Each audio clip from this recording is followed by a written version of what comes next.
15 கோடி ரூபாயை மறைச்சிருக்கீங்கன்னா அது எவ்வளோ பெரிய அஃபென்ஸ் அது. அவர் அரசியலில் வந்ததுனால அதை வெளியில் எடுக்கல. அவர் அரசியலில் வந்தாலும் வராட்டாலும் கண்டிப்பாக அது வெளியில் வரதான் செய்யும். விஜய் மாதிரியான ஒரு பிரபலமான நடிகர் இன்னைக்கு அரசியல்ல இருக்கும் பொழுது அவருக்கு ஒரு அழுத்தம் கொடுக்கறதுக்கு தான் இந்த மாதிரியான விஷயங்கள்லாம் திரும்ப தோண்டி எடுக்கப்படுதுன்னு ஒரு விமர்சனம் வைக்கிறாங்க. இப்போவும் சொல்றேங்க, அவர் அரசியலுக்கு இப்போதான் வந்திருக்காரு. எதற்காக அரசியலுக்கு வந்தார்ன்றது இனிமே தானே தெரியும். மக்களுக்கு சேவை செய்யணும்னு நினைக்கக்கூடியவர் அரசியலில் வந்து செய்யணும் இல்லை, ஒழுங்காக டேக்ஸ் கட்டாலும் ஆட்டோமேட்டிக்காக அந்த படம் மக்களோட கல்வி வளர்ச்சிக்கு, மேம்பாட்டு வளர்ச்சி எல்லாத்துக்குமே போகும். அதையே அவர் பண்ணாமல் விட்டார். நீங்கள் வரப்போகிறது மக்கள் பணிக்கு. அப்போ நீங்களே ஒழுங்காக இன்கம் டேக்ஸ் கட்டலைன்னா நீங்கள் எப்படி மக்கள் பணியை ஒழுங்காக செய்வீங்க?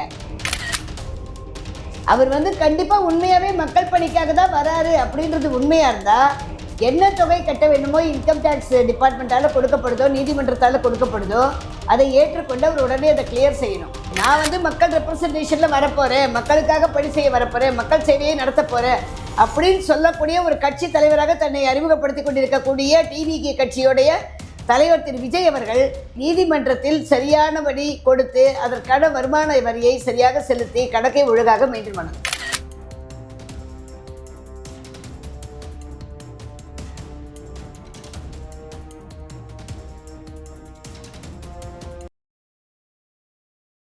தமிழர் கழகம் நேயர்களுக்கு வணக்கம். இன்று நம்மோடு இணைந்திருப்பவர் முனைவர் சீதாலட்சுமி சேதுராமன், உச்சநீதிமன்ற வழக்கறிஞர். வணக்கம் மேடம். வணக்கங்க மேடம். விஜய்க்கு தொடர்ச்சியாக பல்வேறு சர்ச்சைகள் அவர் அரசியலில் வந்ததுலேருந்து வந்துகிட்டு இருக்கு. அதில் மிக முக்கியமாக நேற்று என்னன்னு பார்த்தீங்கன்னா, அவருக்கு வந்து 1.5 கோடி ரூபாய் வருமான வரித்துறையால் அபராதம் விதிக்கப்பட்டிருக்கு. அதை எதிர்த்து விஜய் தரப்பினர் வந்து வழக்கு பதிவு செஞ்சுருக்காங்க. 2019 கொடுக்க வேண்டிய தீர்ப்பை 2022 கொடுத்துருக்காங்க.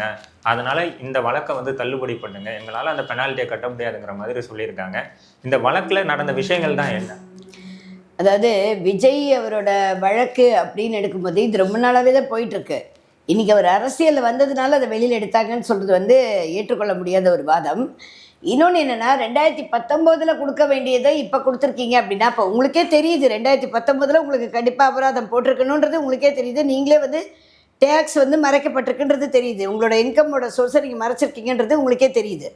ஸோ கொடுத்தது வேணால் தள்ளி வந்திருக்கலாம். ஆனால் உங்களுக்கு நல்லா தெரியும் கண்டிப்பாக நீங்கள் ஒரு இன்கம் அதில் வந்ததுக்கு அந்த இன்கம் டேக்ஸை நீங்கள் பே பண்ணலை கவர்மெண்ட்டுக்கு. என்றைக்காக இருந்தாலும் இதுக்கான ஒரு என்ன சொல்கிறது, இதுக்கான ஒரு ஆக்ஷன் வந்துட்டு இன்கம் டேக்ஸ் சைட்லேருந்து கண்டிப்பாக உங்கள் மேலே வருன்றதை நீங்கள் எதிர்பார்த்து தான் இருந்திருக்கீங்க. அதனால தான் அந்த வார்த்தையை சொன்னீங்க. 2019 தர வேண்டியது ஏன் 22 தரீங்கன்னு. 22-19ன்றது முக்கியம் இல்லை, டேக்ஸ் எங்கே இங்கே கட்டாமல் இருக்குது. 15 கோடி ரூபாய் என்பது சாதாரண பணம் அல்ல. ஸோ ஒரு 15 கோடி ரூபாய் நீங்கள் ஒரு வருமானம் ஈட்டிருக்கீங்கன்னா அதற்கான வருமான வரித்துறைக்கான வரியை செலுத்த வேண்டியது ஒரு இந்திய குடிமகனுக்கும், வரியை சரியாக செலுத்த வேண்டியது ஒவ்வொரு இந்திய குடிமகனுக்கும் உள்ள நேர்த்தியான உரிமை அண்டு கடமை. அதுதான் ஒரு நாட்டோட வளர்ச்சியை வந்து ஏற்படுத்தக்கூடியது. இன்கம் டேக்ஸில் கொடுக்கக்கூடிய பேமெண்ட்ஸை வச்சு தான் நிறைய இன்ஃப்ராஸ்ட்ரக்சர் எல்லாமே நடக்குது. இந்தியாவோட வளர்ச்சி அதில் தான் போயிட்டுருக்கு. அப்படிப்பட்ட விஷயத்தில் நீங்கள் அசால்ட்டாக வந்து 15 கோடி ரூபாயை மறைச்சிருக்கீங்கன்னா அது எவ்வளோ பெரிய அஃபென்ஸ் அது. அவர் அரசியலில் வந்ததுனால அதை வெளியில் எடுக்கல. அவர் அரசியலில் வந்தாலும் வராட்டாலும் கண்டிப்பாக அது வெளியில் வரதான் செய்யும். 15 கோடி ரூபாயை மறைச்சதுனால தான் இந்த 1.5 கோடி ரூபாய் அபராதம். கண்டிப்பாக. ஏன்னா ஒரு இன்கம் உங்களுக்கு வந்து நீங்கள் வந்து ஒரு பிரபல ஒரு நடிகர், அப்போ உங்களுக்கு அதில் நல்ல சோர்ஸ் ஆஃப் இன்கம் இருக்குதுன்னு தெரியுது. உங்களோட இன்கம் டேக்ஸ் வந்து நீங்கள் பே பண்ணணுன்றது உங்களுக்கும் தெரியும். நீங்கள் புதுசாக நடிக்க வந்த ஒரு நடிகர் கிடையாது, குழந்தை நட்சத்திரத்துலேருந்து நடிச்சிட்டு இருக்கிறவர். அப்படி இருக்கும்போது உங்களோட இன்கம்க்கு நீங்கள் என்ன இன்கம் டேக்ஸ் கட்டணுன்றது ஆடிட்டர்ஸ் வச்சுருப்பீங்க, எல்லாமே இருக்கும், கண்டிப்பாக சொல்லியிருப்பாங்க. அப்போ என்ன இன்டென்ஷனில் நீங்கள் இதை மறைச்சிங்க? What is the motivation? So you know pretty well about your income. Why you have என்ன சொல்கிறது டிஸ்க்ளோஸ்? ஏன் நீங்கள் ஏதோ டிஸ்க்ளோஸ் பண்ணாமல் வச்சுருந்தீங்க? அது தப்பு தானே, அது சட்டப்படி அது தப்பு. ஸோ தெரிந்தே செய்யும் தவறுக்கு சட்டம் பொறுப்பே இருக்காது. திரும்பியும் அதை தான் சொல்கிறேன், வாலண்டி நான் ஃபிட் இன்ஜூரியா. So you know pretty well about your income, how much you're earning per மூவின்றது உங்களுக்கு தெரியும். அதுக்கு எவ்வளோ டேக்ஸ் கட்டணுன்றது உங்களுக்கு தெரியுதோ இல்லையா, கண்டிப்பாக உங்களோட ஆடிட்டர்களுக்கு தெரியும். ஏன்னா அவங்க தான் வந்து உங்களோட பணம் சம்மந்தப்பட்ட பண பரிவர்த்தனை எல்லாத்தையும் பார்த்துட்டு இருக்கிறவங்க அவங்க தான். சரியா? நீங்கள் வந்து 148 செக்ஷன் படி வந்துட்டு இன்கம் டேக்ஸ் இது பண்ணி நீங்கள் அதை காமிச்சிருந்தீங்கன்னாக்க உங்களுக்கு அது வந்திருக்காது. நீங்கள் ஏன் அதை காட்டலை? உங்கள் ஆடிட்டர்ஸ்க்கு தெரியாதா? டாப் மோஸ்ட் ஆடிட்டர்ஸ் தான் வச்சுருப்பாங்க இந்த மாதிரியான நடிகர்கள்லாம். அப்போ அவங்க சொல்லாமல் விட்டுட்டாங்களா, இல்லை நீங்கள் இன்டென்ஷனலாகவே எதுக்கு நம்ம இதை காட்டணும், இந்த சோர்ஸ் ஆஃப் இன்கம் எதுக்கு காட்டணும், இதை அப்படியே மறைச்சிட்டா இன்கம் டேக்ஸ் எதுவும் தெரியாமல் போயிட போகுது அப்படின்னு தான் நினச்சிட்டிங்களா? ஸோ இது தவறான விஷயம். 19 வந்து எனக்கு கொடுக்க வேண்டிய ஆர்டர் 22 கொடுத்துருக்கேனாக்க அது எப்போ கொடுத்ததுன்றது இல்லை. ஜெயலலிதா மறைந்த முன்னாள் முதல்வர் பொன்மனச்செல்வி தங்கத்தரகை அம்மாவோட வழக்கில் வந்துட்டு எப்போ நடந்த விஷயம் தான். அதுக்கப்புறமா எப்போ அதை கொண்டு வரப்பட்டது? செந்தில் பாலாஜி வழக்குலையும் எப்போ கொண்டு வரப்பட்டது? ஸோ இன்கம் டேக்ஸ் வந்து அசஸ் பண்ணிகிட்டே இருப்பாங்க. எப்போ அவங்களுக்கு அதில் வந்து ஒரு ஆத்தென்டிக்கான இன்ஃபர்மேஷன்ஸு ஆத்தென்டிக்கான எவிடன்சஸ் கிடைக்குதோ அப்போ அதன் மேலே நடவடிக்கை எடுப்பாங்க. உடனே வந்து ஒரு இன்ஃபர்மேஷன் கிடச்சது அவங்க நடவடிக்கை எடுக்க மாட்டாங்க. அவங்க அதை பார்ப்பாங்க, ஃபுல்லாக அனலைஸ் பண்ணுவாங்க. Department will analyse everything. அதுக்கப்புறம் அதுக்கான எவிடென்ஷியல் ப்ரூஃப் எல்லாமே எடுத்து கரெக்டாக வந்ததுக்கப்புறமா தான், ஏன்னா இது வந்து மக்கள் வரி பணம், இந்த பணம்ன்றது மக்கள் வரி பணம். அப்படி இருக்கும்போது அது வந்து கட்டாமல் மறைக்கப்படுவதுன்றது சட்டப்படி குற்றமான விஷயம். 2022 உத்தரவு பிறப்பிக்கப்பட்டிருக்கு. ஆனால் இன்னைக்கு இந்த விஷயம் பூதாகரம் ஆகிறதுக்கான காரணம் என்ன? இல்லைங்க, 2022 உத்தரவு வந்து அபராதத்துக்கு தான் கொடுத்துருக்காங்க. 15 கோடி ரூபா நீங்கள் வந்து மறைச்சிருக்கீங்க, அதனால 1.5 crores வந்து அபராதம் கட்டணும்னு கொடுத்துருக்காங்க. இவங்க அபராதம் கட்டலை. அபராதம் கட்டாமல் ஸ்டே வாங்குறாங்க, ஸ்டே போகிறாங்க. நீதிமன்றம் என்பது பொதுவானது, எந்த விதமான பயாசோல ஃபேவரட்டிசமும் இல்லாத ஒரு இடம். அப்படி இருக்கும்போது ரெண்டு தரப்புலையும் கேட்டு ஒரு வாய்ப்பு கொடுக்குறாங்க, ஸ்டே கொடுக்குறாங்க. Stay will be vacated automatically 6 months. அது முடிஞ்சதுக்கப்புறமா இன்கம் டேக்ஸ் அதுக்கான எவிடன்சஸ் எல்லாம் ஆத்தென்டிக்காக எடுத்துகிட்டு தான் கேஸை ஃபைல் பண்ணுவாங்க. சும்மா அப்படியே அவங்க ஃபைல் பண்ண மாட்டாங்க. ஸோ அவங்க இவ்வளோ நாள் வெயிட் பண்ணியிருக்காங்கன்னா இப்போ இவரை பற்றின நிறைய விஷயங்களை அவங்க எடுக்கிறதுக்கான முயற்சிகளை மேற்கொண்டிருப்பாங்க. அனலைசேஷன் நடந்திருக்கும், அதனால தான் இப்போ திருப்பி அது வருது. இப்போ வருமான வரித்துறையிலேருந்து என்ன சொல்லியிருக்காங்கன்னா, அவர் கண்டிப்பாக அந்த 1.5 crores வந்து கண்டிப்பாக கட்டி தான் ஆகணும் அப்படிங்கிற மாதிரி. இல்லை, இப்போ அதுக்கு மேலேயே வரும்னு தான் எனக்கு தோணுது. காரணம் என்னென்னா 2022 போட்ட அபராதம் 1.5 crores. இப்போ இந்த 3 வருஷம் போயிருக்கு. அப்போ இந்த அபராத தொகை கண்டிப்பாக வந்து மாறும். அதே மாதிரி வந்துட்டு ஃபைன் வரும், டிலைடு அரியர் கூட வர்றதுக்கான வாய்ப்பு இருக்குது. அப்படி வந்ததுன்னா மினிமம் வந்து எனக்கு தெரிஞ்சு எப்படியும் ஒரு 120 times ஏதாவது கட்ட சொல்லுவாங்க. அந்த மாதிரி ஏதாவது ஒன்று வரலாம், அது வந்து வாய்ப்பு இருக்குது. ஓகே. விஜய் மாதிரியான ஒரு பிரபலமான நடிகர் இன்னைக்கு அரசியல்ல இருக்கும் பொழுது அவர் அரசியலுக்கு வந்திருக்காரு, அவருக்கு ஒரு அழுத்தம் கொடுக்கறதுக்கு தான் இந்த மாதிரியான விஷயங்கள்லாம் திரும்ப தோண்டி எடுக்கப்படுதுன்னு ஒரு விமர்சனம் வைக்கிறாங்க. இப்போவும் சொல்றேங்க, அவர் அரசியலுக்கு இப்போதான் வந்திருக்காரு. எதற்காக அரசியலுக்கு வந்தார்ன்றது இனிமேல் தானே தெரியும். மக்களுக்காக நான் சேவை செய்ய வந்தேன்னு அவர் சொல்றாரு. மக்களுக்கு சேவை செய்யணும்னு நினைக்கக்கூடியவர் அரசியலை வந்து செய்யணும் இல்லை. ஒழுங்காக டேக்ஸ் கட்டினாலும் ஆட்டோமேட்டிக்காக அந்த பணம் மக்களோட கல்வி வளர்ச்சிக்கு, மேம்பாட்டு வளர்ச்சி எல்லாத்துக்குமே போகும். அதையே அவர் பண்ணாமல் விட்டார். அப்போ நீ தனிப்பட்ட மனிதனாக இருக்கும்போது உனக்கு நல்ல ஒரு வருமானம் வரும்போது அதை நீ செய்யாமல் மறைத்து உன்னது தனிப்பட்ட லாபத்தை நீ அடையும் போது நீ எப்படி மக்களுக்கு பொதுவானவனாக இருக்க முடியும்? அது அங்கே ஒரு கேள்வி இருக்கு இல்லையா? இன்னொன்று என்னன்னாக்கா, நான் வந்து அரசியலுக்கு வந்ததுனால என்னை கார்னர் ரைட் பண்ணுறாங்கன்னா சொல்ல முடியாது. இப்போ ஆட்டோமேட்டிக்காக வந்துட்டு இப்போ 2026 எலெக்ஷன் வரப்போகுது. எலெக்ஷன்லேயே ஒரு நாமினேஷன் ஃபைல் பண்ணோம். அப்போ கண்டிப்பாக இன்கம் டேக்ஸ் இது எல்லாமே வைக்கணும் இல்லையா? இப்போ எல்லாட்டாலும் அந்த சூழ்நிலையில் கண்டிப்பாக எல்லாரோட இன்கம் டேக்ஸையும் வந்து அவங்க திருப்பி அசஸ் பண்ணுவாங்க. இன்கம் டேக்ஸ் டிபார்ட்மெண்ட்டை அசஸ் பண்ணி அதில் நிறைய நாமினேஷன் அப்ளிகேஷன்ஸ் போய் ரிஜெக்ட் ஆகும். காரணம் என்னன்னாக்கா, இவங்க ஒழுங்காக டேக்ஸ் கட்டலைன்னா அவங்களுக்கு அந்த பீப்புள் ரெப்ரசன்டேஷன் ஆக்ட் படி வந்துட்டு தன்னை வந்து ஒரு எலெக்ஷன் நாமினியாக கொண்டு வரதுக்கு, தட் இஸ் எலெக்ஷனில் வந்து தன்னை நாமினேட் பண்ணிக்கிறதுக்கு உரிமை இல்லைன்றது சட்டம். அந்த சட்டத்தை அங்கே அவங்க கொண்டு வருவாங்க. இப்போ இந்த பிரச்சனையை விஜய் இப்போ சார்ட் அவுட் பண்ணாதான் அவர் எலெக்ஷன்ல நாமினேஷன்லேயே தாக்கல் பண்ண முடியுங்கிறீங்க? கண்டிப்பாங்க. ஏன்னா எந்த ஒரு வழக்கு இருந்தாலும் அதாவது பீப்புள் ரெப்ரசன்டேஷன் ஆக்ட் படி பார்த்தா என்ன சொல்கிறாங்க, எனக்கு எலெக்ஷன் கமிஷன் ஆஃப் இந்தியா என்ன சொல்லுதுன்னா, எந்த ஒரு குற்றவியல் வழக்கோ சிவில் வழக்கோ இல்லை இன்கம் டேக்ஸ் சார்ந்த வழக்கோ எந்த வழக்குமே இருக்கக்கூடாது. வழக்கே இல்லாமல் இருந்தால் மாத்திரமே நாமினேஷன் கொடுக்க முடியும். எந்த வழக்கு நிலுவையில் போய்கிட்டு இருந்தாலும், அதுவும் இது வந்து இன்கம் டேக்ஸு, நீங்கள் வரப்போகிறது மக்கள் பணிக்கு. அப்போ நீங்களே ஒழுங்காக இன்கம் டேக்ஸ் கட்டலைன்னா நீங்கள் எப்படி மக்கள் பணியை ஒழுங்காக செய்வீங்க? அங்கே அந்த கேள்வி இருக்குல்ல. அப்போ இன்கம் டேக்ஸ் கட்டாத ஒரு மனிதர் ஏதோ ஒரு எம்எல்ஏவாக வராருன்னு வச்சுக்கோங்க, நாளைக்கு இதுக்கு மேலே வருமானத்துக்கு அதிகமாக சொத்து சேர்ப்பார். அப்போ அந்த இன்கம் டேக்ஸ் அவர் ஏமாற்றிட்டு தானே சேர்க்குறாரு, வருமான வரித்துறையை ஏமாற்றி தானே சேர்க்குறாரு. அது எதுக்கு அந்த இது நீங்கள் மக்கள் பணிக்கு வர்றவங்கன்றது ஓப்பன் டிரான்ஸ்பரண்ட்டாக இருக்குன்னு தானே கேட்குறாங்க. இப்போ இன்கம் டேக்ஸ் என்ன கேட்குது? ஓப்பன் டிரான்ஸ்பரண்ட்டாக இருக்கா, உங்களுக்கு என்னென்ன இன்கம் வருதுன்றது பப்ளிக்கே தெரியுது, மீடியாலையும் தெரியுது. நீங்கள் எவ்வளோ சம்பளம் வாங்குறீங்க நீங்களே சொல்கிறீங்க. அப்போ அவ்வளோ சம்பளம் வாங்கக்கூடியவர் அதுக்கு எவ்வளோ வரி வரும்னு உங்களுக்கு தெரியும். அந்த வரியை உங்கள் ஆடிட்டர் மூலிமா கேட்டு கட்டிடுதுன்னு தானே சொல்கிறாங்க. ஓகே. இப்போ இந்த விஷயம் வந்து ரொம்ப வைரல் ஆகும் பொழுது சோஷியல் மீடியாவில் அவர் கட்சி சார்ந்த தொண்டர்கள் ரசிகர்கள்லாம் சொல்கிறாங்க, இந்த விஷயத்தை திமுக அதிமுகவில் உள்ள யாரும் பண்ணலையா, ஏன் விஜய் மட்டும் கார்னர் பண்ணுறீங்க அப்படிங்கிற ஒரு வாதம் வைக்கிறாங்க. இந்த வாதத்தை நீங்கள் எப்படி பார்க்குறீங்க? விஜய் மாத்திரம் கார்னர் பண்ணலைங்க, எல்லாருக்கும் சட்டம் பொதுவானது. நான் முதலே சொல்லிட்டேன். புரட்சி தலைவி அம்மாவோட வழக்குலையும் வந்துட்டு வழக்குகள் நடந்தது, அதன் பிறகு அவங்களுக்கு கன்விக்ஷன் கிடச்சிது, அவங்க சிறை தண்டனை அனுபவிச்சு வந்தாங்க, அதுக்கப்புறம் அவங்க இதுவானாங்க, இறந்தாங்க, எல்லாமே நடந்தது, அந்த இதெல்லாமே நடந்தது. அதே மாதிரி சசிகலா அம்மா சின்னம்மாவும் வந்து சிறைச்சாலை செட்டாங்க வந்தாங்க, செந்தில் பாலாஜி சிறைச்சாலை செட்டார் வந்தாங்க.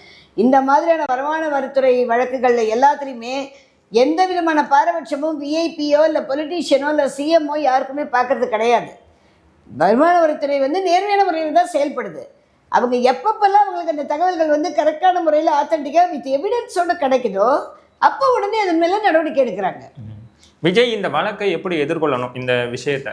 அவர் வந்து கண்டிப்பாக உண்மையாகவே மக்கள் பணிக்காக தான் வராரு அப்படின்றது உண்மையாக இருந்தால் என்ன தொகை கட்ட வேண்டுமோ இன்கம் டேக்ஸ் டிபார்ட்மெண்ட்டால் கொடுக்கப்படுதோ நீதிமன்றத்தால் கொடுக்கப்படுதோ அதை ஏற்றுக்கொண்டு அவர் உடனே அதை கிளியர் செய்யணும். அதை அவர் வந்து கட்டி முடிக்கணும். கட்டி முடிக்காமல் நான் மக்கள் பணிக்கு வரேன்னு சொல்லி மக்களை ஏமாற்றுவதற்கு சமமான ஒரு விஷயம். இப்போ எந்த தைரியத்தில் இவங்க வழக்கு போட்டிருக்காங்க இது வந்து இந்த தீர்ப்பை வந்து இது ரத்து பண்ணணுங்கிற வழக்கு? ஏங்க அவங்களோட வழக்கறிஞர்களுக்கும் கண்டிப்பாக தெரிஞ்சிருக்குங்க, சரியா? எப்போ அவர் வாயிலிருந்து அந்த வார்த்தை வந்து 2019 கொடுக்க வேண்டியது ஏன் 2022 கொடுத்தேன்னா, அப்போ 19 கொடுத்தாலும் 22 கொடுத்தாலும் நீ தப்பு பண்ணது தானே. அப்போ நீங்களே ஒத்துக்கிறீங்கல்ல தவறு நடந்திருக்குது. எனக்கு 19 கொடுக்கல லேட்டாக கொடுத்தேன்றது தான் உங்களோட கேள்வியை தவிர நான் தப்பே பண்ணலைன்றது உங்களோட பதில் இல்லைல்ல. அப்படி இருக்கும்போது நீங்கள் தவறு பண்ணியிருக்கீங்க. நீங்கள் வந்து அந்த புலிப்படத்தோட 15 கோடி ரூபாயை மறைச்சிருக்கீங்க, வருமானமாக காட்டாமல் மறைக்கப்பட்டிருக்கு. அப்போ அது வந்து பிளாக் மணியில் தான் வரும். அப்போ அது மாதிரி நீங்கள் மறைக்கப்பட்ட அந்த படத்துக்கான வருமானத்தை நீங்கள் கட்டலைன்னா கண்டிப்பாக அதை கேட்குற உரிமை வருமான வரித்துறைக்கு அரசாங்கத்துக்கு கண்டிப்பாக உண்டுங்க. ஆனால் இது எப்படி பார்க்கப்படுதுன்னா அவர்கள் தொண்டர்கள் ரசிகர்கள் மத்தியில் விஜய் பேருக்கு களங்கம் உண்டு பண்ணுறதுக்கான இந்த வேலையை பார்க்குறாங்க. எல்லா கட்சியிலையும் தான் இந்த மாதிரியான விஷயங்கள் பண்ணுற ஆள். ஏங்க எல்லா கட்சியிலையும் நடக்குதுன்றது கிடையாதுங்க. நீங்கள் இப்போதாங்க வரீங்க, வந்து முதல் சட்டமன்ற தேர்தலில் உங்களை பங்கெடுக்க போகிறீங்க. அப்போ கண்டிப்பாக வந்து கொண்டு வருவாங்க வருமான வரித்துறை. நீங்கள் இன்றைக்கி பண்ணலைனாலும் நீங்கள் நாமினேஷன் திரும்ப அதை தான் சொல்கிறேன், நாமினேஷன் ஃபைல் பண்ணும்போது இன்கம் டேக்ஸ் ரிட்டர்ன்ஸ் எல்லாம் ஃபைல் பண்ணணும். இன்கம் டேக்ஸ் ரிட்டர்ன்ஸ் எல்லாம் கரெக்டாக இருக்கான்றதை செக் பண்ணுவாங்க, ஸ்க்ரூட்டினி பண்ணுவாங்க, சரியா? Election officer will scrutiny all the records.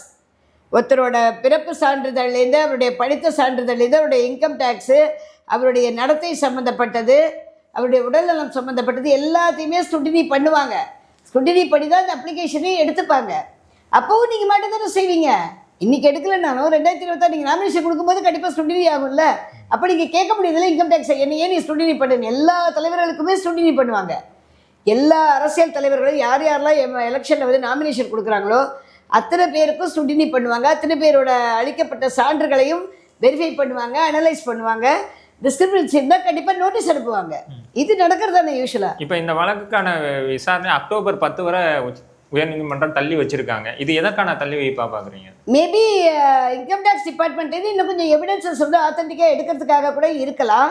இல்லைனாக்கா இவரோட இந்த டேக்ஸ் ஏவியேஷன், அதாவது இந்த மாதிரி பண்ணியிருக்கிறது வந்துட்டு டேக்ஸ் கட்டாமல் வருமான வரியை கட்டாமல் இவர் தள்ளுபடி அதாவது செய்யாமல் இருந்ததுக்கான விஷயத்தை கண்டுபிடிக்கவும், மேலும் இது மாதிரி எத்தனை விஷயங்கள் நடந்திருக்குன்றது. ஏன்னா எப்போவுமே ஒரு சின்ன ஒரு கிரைமை வந்து நோண்டி எடுக்கும்போது அதுலேருந்து நிறைய விஷயங்கள் வெளியில் வர ஆரம்பிக்கும். ஸோ இப்போ பார்த்தீங்கன்னா நிறுவனங்களே பார்த்தீங்கன்னா நிறைய பெரிய பெரிய நிறுவனங்களில் நிறைய தவறுகள் நடந்துகிட்ருக்கு, சரியா? ஒரு கேபிட்டல் கெயின் கேஸ் ஆகட்டும், இல்லை ப்ராப்பர்ட்டி கேஸ் ஆகட்டும், இதெல்லாம் பார்த்தீங்கன்னாக்க அரசாங்கத்தால் நிர்ணயிக்கப்படக்கூடிய வரியை வந்து கட்ட மாட்டோன்னு சொல்கிறாங்க. அதுக்கு ஒரு வக்கீலை வச்சு நியமிக்கிறாங்க. அந்த வக்கீலுக்கு நிறையா ஃபீஸை கொடுக்குறாங்க. ஒரு சிட்டிங்க்கு ஒரு சீனியர் கவுன்சிலுக்கு 5 லட்சம் வரைக்கும் கொடுக்குறாங்க. ஆனால் வருமான வரித்துறைக்கு கட்ட வேண்டியதையோ அல்லது அரசாங்கத்திற்கு கட்ட வேண்டிய பணத்தையோ கட்டாமல் இவங்க வந்து தள்ளுபடி செய்யறதுக்கான வழி என்னன்னு தான் பார்க்குறாங்க. அதுக்கு அங்கே கொடுக்குற காசை அழகாக அவங்க டேக்ஸை கட்டிட்டு போயிடலாம், கட்டி கேஸை முடிச்சு விட்டு போயிடலாம். ஆனால் அப்படி இல்லாமல் தன்னுடைய நிறுவனத்தை ஒரு சிக்கு நிறுவனமாக வச்சுக்கிறாங்க. அதே மாதிரி தான் இவர் திரும்ப திரும்ப இந்த தவறை செய்ய என்னாகும், இவருடைய பேர் வந்து களங்கம் விளைவிக்கிறது இல்லை, களங்கமாகவே ஆகிடும், டோட்டலாகவே ஆகிடும். ஒன்று இன்னொன்று இவருடைய எல்லா ப்ராப்பர்ட்டிஸையும் எடுத்து அனலைஸ் பண்ண ஆரம்பிச்சிருவாங்க. அப்போ இவர் என்னென்னு இப்போ ரீசெண்டாக ஒரு வார்த்தை சொன்னார், 300 கோடி ரூபா சம்பளத்தை விட்டு வந்தேன். 300 கோடி ரூபாய்க்கு டேக்ஸ் எவ்வளோன்னு உங்களுக்கு தெரியும், எனக்கு தெரியும். இப்போ நான் அதை தான் கேட்க வந்தேன். இப்போ அவர் வந்து உச்ச நடிகராக இருக்காரு, தமிழ் சினிமாவோட இந்தியா சினிமாலே அதிக சம்பளம் வாங்குற ஒரு நடிகர். ஏறக்குறைய 275 கோடி லாஸ்ட் படத்துக்கு ஒரு சம்பளம். இதுக்கு எவ்வளோ டேக்ஸ் போகும்? அதுதாங்க 275 கோடி வாங்குறாருன்னா அந்த 275 கோடின்னு நினைக்கும் போது அதுக்கு எவ்வளோ வருமான வரி வரும்ன்றதை பாருங்க. அப்போ அதில் அவர் எந்த அளவுக்கு கட்டியிருப்பாருன்றதை இனிமேல் தான் எடுப்பாங்க. எடுத்து பார்க்கும்போது தான் அதுதான் சொல்ல வரேன், அடுத்தடுத்து ஒன்றுன்னா எடுப்பாங்க. ஒரு சின்ன குற்றத்தை செய்யும்போது அந்த குற்றத்திலிருந்து இவர் தப்பு தன்னை தப்பிச்சு செய்யறதுக்கோசரம் பல யூகங்களை இவங்க பண்ணும்போது வருமான வரித்துறையும் எல்லா வித எவிடன்ஸையும் எடுக்க ஆரம்பிச்சவங்க எல்லா அனலைசேஷனும் எடுப்பாங்க. பேசிக்கலாக இருக்கக்கூடிய ஒருத்தர் வாழ்க்கையில் படித்து முன்னேறி தொழில் செய்து வருவது தவறில்லை. வருமான வரித்துறை எல்லாருக்கும் பொதுவானது, திரும்ப சொல்கிறேன், எல்லாருக்கும் பொதுவானது. அப்படி இருக்கும்போது நீ சரியான வருமானத்தை காட்டு, உன்னுடைய சரியான வருமானத்திற்கான வரியை, அரசாங்கத்திற்கான வரியை செலுத்துன்னு தான் கேட்குறாங்க. ஏன்னா அந்த வரின்றது வந்துட்டு அரசாங்கத்துக்கு செலுத்தக்கூடிய வரியில் தான் கல்வி எல்லாமே போகுது, மேம்பாட்டு பணிகள் போகுது, ஹைவேஸ் பிரிட்ஜஸ் போகுது, எல்லாமே வந்துட்டு அந்த வரி பணத்துலேருந்து தான் ஒரு நாட்டோட வளர்ச்சியே உருவாகுது. அப்படி இருக்கும்போது அந்த வளர்ச்சியை நீ வந்து முட்டுக்கட்டை போட்டு தடுத்து நிறுத்துறல. ஒரு தனி மனிதன் தன்னை சொத்து அதிகமாக சம்பாதிச்சு தனக்காக சேர்த்து வச்சுக்கோ பண்ணுற ஒரு விஷயம் வந்து ஒரு நாட்டோட வளர்ச்சியை வந்து தடை பண்ணுது. அப்போ இது எங்கே நிற்குது? இது ஒட்டுமொத்த நாட்டோட வளர்ச்சியை தடை பண்ணுறீங்க. ஒரு ஸ்டேட்டில் நடக்கக்கூடிய ஒரு கிரைம்ன்றது ஒரு ஸ்டேட்டை மாத்திரம் பாதிக்காது, ஒரு கண்ட்ரியை பாதிக்கும். அது இப்போ விஜய் மீது இந்த மாதிரியான இது அவர் மேல தவறு இருக்கலாம், இல்லாம இருக்கனால தான் பெனால்ட்டி அவங்க கட்ட சொல்றாங்க. இல்லாம இருக்கலாம்ன்ற வார்த்தையே கிடையாதுங்க, இருக்குன்னு வச்சுக்குவோம். இதே மாதிரி எல்லா கட்சியில உள்ள எல்லாருக்குமே உண்டுங்க. அதுதான் நான் சொல்றேன், எலெக்ஷன் டைம் வரும்போது ஆட்டோமேட்டிக்கா எல்லா டிபார்ட்மெண்ட் எல்லா இதுலேயும் வந்துட்டு எல்லாரையுமே யார் யாரெல்லாம் நாமினேஷன் கொடுக்குறாங்களோ, அது வந்து தற்போது இருக்கக்கூடிய முதலமைச்சராகட்டும், இல்லை முன்னாள் முதலமைச்சராகட்டும், இல்லை உபகட்சிகளாகட்டும், யாராக இருந்தாலுமே எல்லாருக்குமே வந்து இன்கம் டேக்ஸ் அசஸ்மெண்ட்டு நடக்கும். அந்த இன்கம் டேக்ஸை கரெக்டாக ரிட்டர்ன்ஸ் அவங்க கொடுக்கணும். நான் வந்து 15 கோடி ரூபா மறைச்சேன், சரி ஓகே, நான் மறைச்சேனா இல்லை மறைக்கலையான்றது, நான் மறைக்கலை அப்படின்னாக்கா 148 செக்ஷனில் வந்து இவங்க இப்போ ஃபைல் பண்ணியிருக்கலாம், ரிட்டர்ன்ஸை ஃபைல் பண்ணிருக்கலாம். ஏன் இவங்க ஃபைல் பண்ணலை? அப்போ இவங்களுக்கு தெரியுதில்ல, எனக்கு இந்த இன்கம் வந்திருக்கு, இந்த படம் நான் நடிச்சிருக்கேன், எனக்கு இதில் இவ்வளோ பணம் வந்திருக்குன்றது தெரியுதில்ல. அப்போ அதற்கான தொகையை கட்ட வேண்டும் என்பது தெரியாமலா இருக்கும்? எல்லாம் படித்த ஆடிட்டர் தானுங்க வச்சுருப்பாங்க. ஏன்னா இந்த வழக்கு ஏற்கனவே 2022 உத்தரவு பிறப்பிக்கப்படும் போது இவர் அரசியல் உத்தரவு முழுசாக கொடுக்கலைங்க. திரும்பவும் சொல்கிறேன், உத்தரவு வந்து அபராதம் விதிக்கப்பட்டது, கண்டுபிடிக்கப்பட்ட அபராதம் விதிக்கப்பட்டது. அபராதம் விதிக்கப்பட்ட போது நீ அபராதத்தை கட்டியிருந்தீங்கன்னா கட்டிட்டு நீ கண்டஸ்ட்க்கு போயிருக்கலாம். நீ கட்டலை, என்ன பண்ணுற, ஸ்டேக்கு போகிற, சரியா? நீதிமன்றம் ஸ்டே கொடுத்தது. ஸ்டே கொடுத்ததுக்கப்புறமா அதர் சைடு எப்படி சும்மா இருப்பாங்க இன்கம் டேக்ஸ் டிபார்ட்மெண்ட்டு? எதனால் இந்த ஸ்டே கொடுத்தது? இந்த ஸ்டேயை வெக்கேட் பண்ணும், இங்கே உண்மைத்தன்மை இருக்குது, இதில் இவ்வளோ எவிடன்ஸ் இருக்குன்றது எல்லாத்தையும் எடுத்தவங்க நீதிமன்றத்தில் சமர்ப்பிச்சிருப்பாங்க.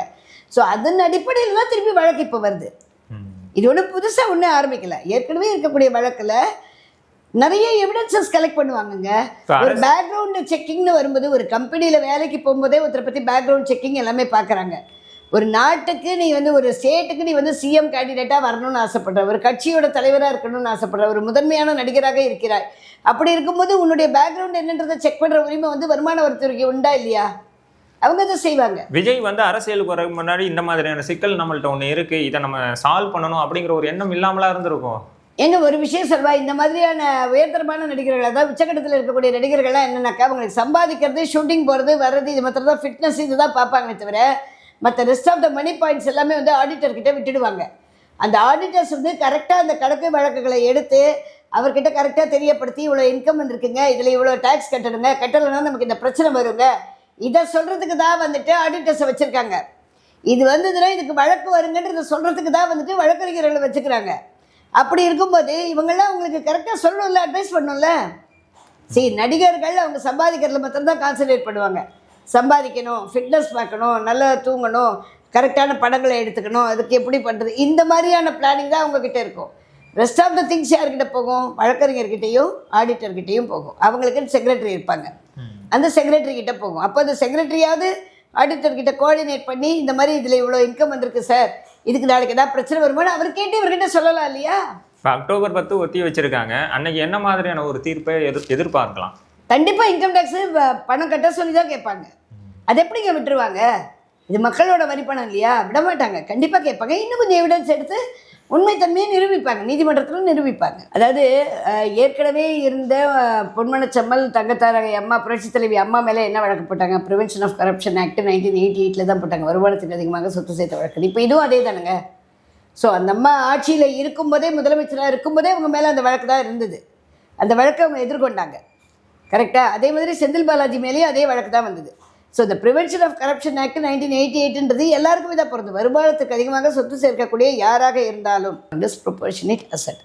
ஸோ இது வந்து இந்த மாதிரி சேர்க்கக்கூடிய சொத்துக்கள் எல்லாம் வந்துட்டு எங்கே போய் நிற்கும்? அதுக்கு எந்த விதமான ஒரு வரைமுறையும் இல்லாமல் போய்கிட்டே இருக்கும். ஒரு இடத்துல வந்து ஒரு வெளிநாட்டில் ஒரு நண்பர் பேசும்போது ஒருத்தர் சொன்னாராம், இந்தியா இஸ் வெரி புவர் அப்படின்னாராம். No India is a poor country, வேற இந்தியன்ஸ் ஆர் வெரி ரிச்சுன்னாராம். என்னன்னா இந்திய நாடு வந்து வறுமையில் தான் இருக்குது, ஆனால் இந்தியன்ஸ் ரொம்ப ரிச்சாக இருக்காங்க. எப்படி இருக்காங்க? இந்த மாதிரி பிளாக் மணி, கணக்கில் வராத பணங்களை வைத்துக்கொண்டு இவங்கள் புழங்கும்போது, சரியான வருமான வரித்துறைக்கு வருமான வரியை கட்டாமல் இருக்கும்போது இந்த பணங்கள் எல்லாம் முடக்கப்படுது. அப்போ நாட்டோட வளர்ச்சி பாதிக்கப்படுது. அதனால இந்த மாதிரியான வளர்ச்சி பாதிக்கப்படாமல் இருக்கணும்னா தார்மீக பொறுப்பு அவரவர்களுக்கே உண்டு. இப்போ நான் வந்து உச்ச நடிகராக இருக்கேன், அதனால் நான் எதையுமே கண்டுக்க மாட்டேன்னு சொல்கிறது வந்து பொறுப்பான வார்த்தை கிடையாது. எனக்கும் அதில் உரிமை உண்டு. நான் வந்து மக்கள் ரெப்ரசன்டேஷனில் வரப்போகிறேன், மக்களுக்காக பணி செய்ய வரப்போகிறேன், மக்கள் சேவையை நடத்த போகிறேன் அப்படின்னு சொல்லக்கூடிய ஒரு கட்சி தலைவராக தன்னை அறிமுகப்படுத்தி கொண்டிருக்கக்கூடிய டிவிகே கட்சியோடைய தலைவர் திரு விஜய் அவர்கள் இதுக்கான பதிலை நீதிமன்றத்தில் சரியானபடி கொடுத்து அதற்கான வருமான வரியை சரியாக செலுத்தி கணக்கை ஒழுங்காக மெயின்டைன் பண்ணணும். கருத்துக்களை பயந்துக்கிட்டது ரொம்ப நன்றி.